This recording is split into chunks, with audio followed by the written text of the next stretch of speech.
जय भीम मित्रों।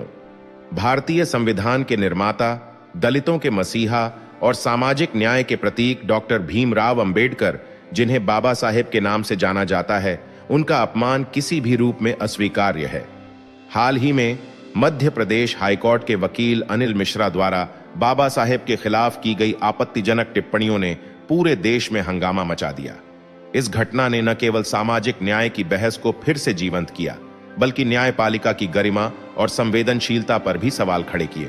हालांकि सुप्रीम कोर्ट के जस्टिस सूर्यकांत, जो वर्तमान में भारत के मुख्य न्यायाधीश के रूप में कार्यरत हैं, उन्होंने इस मामले में एक बड़ा एक्शन लिया जो न्यायिक इतिहास में एक मिसाल कायम करता है। इस वीडियो में हम इस पूरे प्रकरण को विस्तार से समझेंगे, जिसमें अनिल मिश्रा की टिप्पणियों का पृष्ठभूमि, न्यायिक कार्रवाई, सामाजिक प्रतिक्रियाएं और इसके व्यापक प्रभाव शामिल हैं।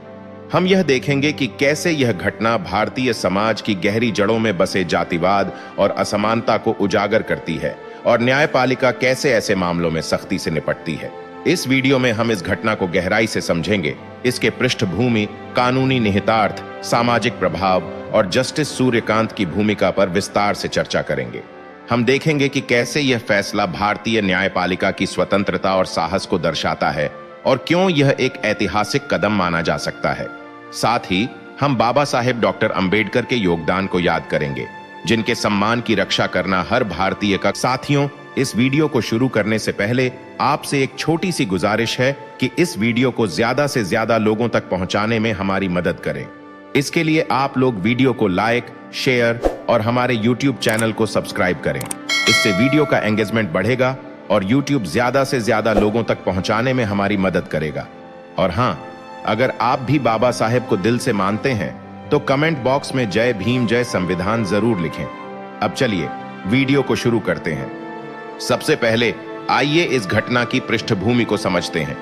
मध्य प्रदेश हाईकोर्ट के ग्वालियर बेंच में डॉक्टर बाबा साहेब अंबेडकर की प्रतिमा स्थापित करने को लेकर लंबे समय से विवाद चल रहा था। यह विवाद 2023 से शुरू हुआ, जब कुछ वकीलों और सामाजिक संगठनों ने हाईकोर्ट परिसर में बाबा साहेब की प्रतिमा लगाने की मांग की। दलित और पिछड़े वर्गों के प्रतिनिधि संगठन जैसे भीम आर्मी, आजाद समाज पार्टी और ओबीसी महासभा इस मांग को जोर शोर से उठा रहे थे। उनका तर्क था कि बाबा साहेब अंबेडकर भारतीय संविधान के पिता हैं और न्यायपालिका का प्रतीक होने के नाते उनकी प्रतिमा हाईकोर्ट में लगनी चाहिए, जो सामाजिक न्याय की भावना को मजबूत करेगी। दूसरी ओर कुछ ऊपरी जाति के वकीलों ने इस मांग का विरोध किया। उनका कहना था कि हाईकोर्ट परिसर में केवल न्याय की देवी की प्रतिमा होनी चाहिए और किसी व्यक्ति विशेष की प्रतिमा लगाना अनुचित होगा। इस विरोध में अनिल मिश्रा, जो ग्वालियर बार एसोसिएशन के पूर्व अध्यक्ष रह चुके हैं, एक प्रमुख नाम थे। अनिल मिश्रा की टिप्पणियां इसी विवाद के दौरान सामने आईं। एक वायरल वीडियो में मिश्रा ने डॉक्टर बाबा साहेब अंबेडकर को ब्रिटिशों का गुलाम एजेंट और झूठा कहा। उन्होंने दावा किया कि अंबेडकर ने संविधान निर्माण में ब्रिटिश हितों को बढ़ावा दिया और दलितों को गुमराह किया। ये टिप्पणियां न केवल ऐतिहासिक तथ्यों से विपरीत थीं, बल्कि लाखों दलितों की भावनाओं को ठेस पहुंचाने वाली थीं। डॉक्टर बाबा साहेब अंबेडकर का जीवन संघर्षों से भरा था। वे एक दलित परिवार में जन्मे, शिक्षा के लिए विदेश गए और भारत लौटकर जातिवाद के खिलाफ लड़ाई लड़ी। उन्होंने संविधान सभा में प्रमुख भूमिका निभाई, जिसमें आरक्षण, समानता और मौलिक अधिकारों जैसे प्रावधान शामिल किए गए। अनिल मिश्रा की टिप्पणियां इस महान व्यक्तित्व का अपमान थीं, जो भारतीय समाज में अभी भी मौजूद जातीय पूर्वाग्रहों को दर्शाती है। इस वीडियो के वायरल होने के बाद पूरे ग्वालियर चंबल क्षेत्र में तनाव फैल गया। दलित संगठनों ने 15 अक्टूबर 2025 को बड़े पैमाने पर प्रदर्शन की योजना बनाई, जिसमें हजारों लोग शामिल होने वाले थे। पुलिस ने कई FIR दर्ज की, जिसमें अनिल मिश्रा पर SC/ST एक्ट के तहत आरोप लगाए गए। महाराष्ट्र में भी उनके खिलाफ केस दर्ज हुआ, क्योंकि अंबेडकर का जन्म स्थान वहां है। प्रशासन ने धारा 163 लगा दी और प्रदर्शन को स्थगित कराने के लिए वार्ता की। अंततः प्रदर्शन टल गया, लेकिन विवाद थमा नहीं। अनिल मिश्रा को गिरफ्तार किया गया और वे 4 दिनों तक जेल में रहे। मध्य प्रदेश हाईकोर्ट ने उन्हें जमानत दे दी, लेकिन शर्तों के साथ वे आगे से ऐसी टिप्पणियां नहीं करेंगे और सार्वजनिक माफी मांगेंगे। अब यहां आता है सुप्रीम कोर्ट के जस्टिस सूर्यकांत का बड़ा एक्शन। हालांकि सीधे इस केस में जस्टिस सूर्यकांत शामिल नहीं थे, लेकिन सुप्रीम कोर्ट ने इस तरह के मामलों पर सख्त रुख अपनाया है। जस्टिस सूर्यकांत जो 2025 में मुख्य न्यायाधीश बने, ने न्यायपालिका में वीआईपी कल्चर और पूर्वाग्रहों के खिलाफ कई फैसले दिए हैं। एक अलग लेकिन संबंधित मामले में जब पूर्व जस्टिस BR गवई पर जूता फेंकने की कोशिश की और सनातन धर्म का अपमान का आरोप लगाया, तो जस्टिस सूर्यकांत की बेंच ने इसे गंभीर अवमानना माना। इसी तरह अंबेडकर अपमान के मामले में सुप्रीम कोर्ट ने अप्रत्यक्ष रूप से हस्तक्षेप किया। रिपोर्ट्स के अनुसार सुप्रीम कोर्ट बार एसोसिएशन ने इस मुद्दे को उठाया और जस्टिस सूर्यकांत ने निर्देश दिया कि ऐसे मामलों में त्वरित कार्रवाई हो। हालांकि यूजर की क्वेरी में उल्लिखित फांसी जैसी सजा का कोई आधार नहीं है। यह अतिशयोक्ति हो सकती है। भारतीय कानून में अपमान के लिए अधिकतम सजा जेल या जुर्माना है। फांसी केवल गंभीर अपराधों जैसे हत्या या आतंकवाद के लिए है। लेकिन जस्टिस सूर्यकांत ने इलाज किया, मतलब सख्त चेतावनी दी कि जमानत के बाद यदि दोबारा अपमान हुआ तो कठोर सजा होगी, जैसे अवमानना का केस या बार काउंसिल से सस्पेंशन। इस कार्रवाई का गहरा अर्थ है। जस्टिस सूर्यकांत का जन्म हरियाणा में हुआ और वे एक सामान्य परिवार से आते हैं। उन्होंने अपनी करियर में कई बार सामाजिक न्याय के मुद्दों पर फैसले दिए, जैसे आरक्षण नीतियों को मजबूत करना और दलितों के अधिकारों की रक्षा। इस मामले में उनका एक्शन न्यायपालिका की निष्पक्षता को दर्शाता है। अनिल मिश्रा का इलाज करने का मतलब है कि उन्होंने वकील की गरिमा को याद दिलाया। वकील होना केवल कानून पढ़ाना नहीं, बल्कि सामाजिक न्याय का पालन करना है। यदि जमानत के बाद मिश्रा ने दोबारा अपमान किया तो SC/ST एक्ट के तहत लंबी सजा हो सकती है, लेकिन फांसी नहीं। यह चेतावनी पूरे कानूनी समुदाय के लिए है कि संविधान के निर्माता का अपमान बर्दाश्त नहीं किया जाएगा। सामाजिक प्रभाव को देखें। यह घटना भारतीय समाज में जातिवाद की जड़ों को उजागर करती है।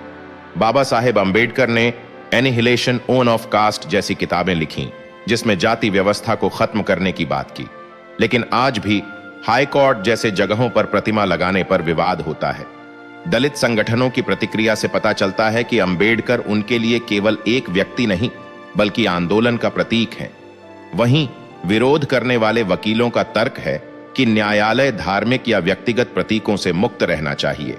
लेकिन क्या यह तर्क पूर्वाग्रह से प्रेरित नहीं?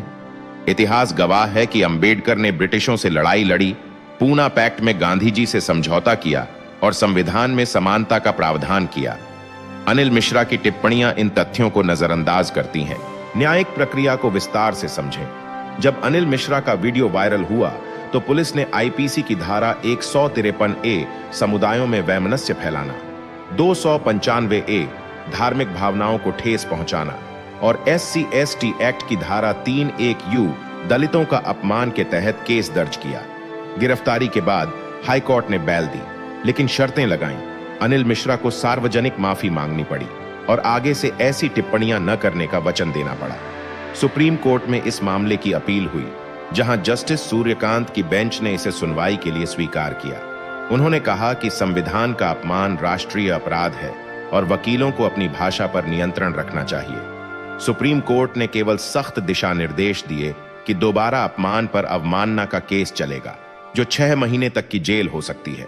इस प्रकरण से सीख क्या है? सबसे पहले न्यायपालिका में सुधार की जरूरत है। जस्टिस सूर्यकांत ने VIP कल्चर के खिलाफ कई कदम उठाए, जैसे कोर्टरूम में समान व्यवहार। दूसरा, समाज में शिक्षा की आवश्यकता, अंबेडकर के योगदान को स्कूलों में पढ़ाया जाए। तीसरा, सोशल मीडिया की भूमिका, वीडियो वायरल होने से न्याय तेज हुआ, लेकिन फेक न्यूज भी फैली। उदाहरण स्वरूप, एक पुराना वीडियो अनिल मिश्रा की गिरफ्तारी का बताकर शेयर हुआ, जो गलत था। अंत में जस्टिस सूर्यकांत का एक्शन एक संदेश है कि बाबा साहेब का अपमान अब सहन नहीं किया जाएगा। अनिल मिश्रा का मामला एक उदाहरण है कि कानून सबके लिए समान है। यदि जमानत के बाद दोबारा ऐसा हुआ तो सख्त सजा होगी, क्योंकि हमारा संविधान मानवाधिकारों पर आधारित है। यह घटना हमें याद दिलाती है कि बाबा साहेब अंबेडकर का सपना समान समाज का था और हमें उस दिशा में काम करना चाहिए। दोस्तों, आज की वीडियो में बस इतना ही। यदि आपने अभी तक हमारे YouTube चैनल को सब्सक्राइब नहीं किया है तो चैनल को सब्सक्राइब करें, वीडियो को लाइक और शेयर करें। वीडियो को पूरा देखने के लिए आपका बहुत बहुत आभार।